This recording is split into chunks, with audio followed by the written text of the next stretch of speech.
മലയാളത്തിൽ ഒരുപാട് ക്ലാസിക് സിനിമകൾ സമ്മാനിച്ചിട്ടുള്ള നിർമ്മാതാവാണ് സതീഷ് കുറ്റിയിൽ.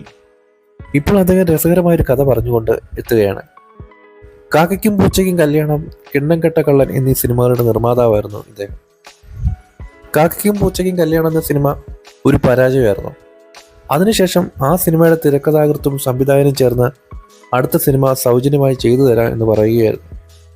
അങ്ങനെയാണ് കിണ്ണം കെട്ട കള്ളൻ എന്ന സിനിമ എഴുതിയത്. ശ്രീനിവാസനായിരുന്നു ഈ സിനിമയിലെ നായകൻ. അദ്ദേഹത്തിന് കഥ നന്നായി ഇഷ്ടപ്പെടുകയും ചെയ്തു. 1.5 ലക്ഷം രൂപയായിരുന്നു ശ്രീനിവാസന്റെ അന്നത്തെ പ്രതിഫലം. 25,000 രൂപ അഡ്വാൻസ് ആയി കൊടുത്തു. ഒറ്റപ്പാലത്തായിരുന്നു ഷൂട്ടിംഗ് ആരംഭിച്ചത്. ഷൂട്ടിങ്ങിന്റെ തലേദിവസം ഞങ്ങൾ ശ്രീനിയേട്ടനെ നല്ല രീതിയിൽ സൽക്കരിച്ചു. അദ്ദേഹം ഒരുപാട് വിസ്കി കഴിച്ചു. സാധാരണ കഴിക്കുന്നതിലും വളരെ കൂടുതലായിരുന്നു കഴിച്ചത്. പിറ്റേന്ന് അദ്ദേഹത്തിന് എഴുന്നേൽക്കാൻ പറ്റാതെ കിടപ്പിലായി. അന്ന് ഷൂട്ടിംഗ് മുടങ്ങിപ്പോയി.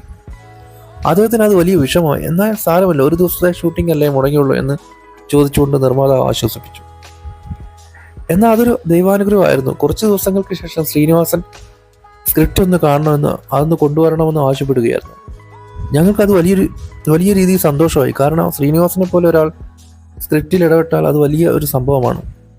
അദ്ദേഹം കഥ കേട്ടിരുന്നെങ്കിലും തിരക്കഥ പൂർണ്ണമായി വായിച്ചിരുന്നില്ല. പക്ഷേ ഈ സംഭവം തിരക്കഥാകൃത്തായ VC അശോകന് അത്ര ഇഷ്ടപ്പെട്ടിരുന്നില്ല. എങ്കിലും ഞങ്ങൾ തിരക്കഥ ശ്രീനിവാസന്റെ അടുത്ത് എത്തിച്ചു. ശ്രീനിയേട്ടൻ അത് നല്ല രീതിയിൽ ചെയ്യുകയും ചെയ്തു. 45ഓളം അധികം സീനുകൾ ഉണ്ടായിരുന്നത് 20-നടുത്തോളം ആക്കി ചുരുക്കി. 21 ദിവസമായിരുന്നു ഷൂട്ടിങ്ങിന് മൊത്തമായി എടുത്തത്.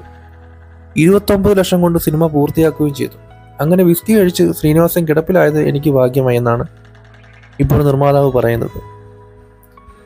29 ലക്ഷം രൂപ കൊണ്ടൊരു സിനിമ തീർത്തു. ഇന്നാണ് അത്രയും രൂപ കൊണ്ടൊരു സിനിമ ചെയ്യാൻ പറ്റുമോ? ഇന്നൊരു നായകൻ നടന് കൊടുക്കുന്ന കാശ് കൊണ്ട് വേണമെങ്കിൽ ഒരു 10 സിനിമകൾ ചെയ്യാം. അത്രയൊക്കെയാണ് പ്രതിഫലം. അപ്പോൾ ഇത്രയുള്ള വീഡിയോ കണ്ട എല്ലാവർക്കും നന്ദിയുണ്ട്. എൻ്റെ ചാനൽ ആദ്യമായിട്ടാണ് കാണുന്നെങ്കിൽ സബ്സ്ക്രൈബ് ചെയ്യണേ.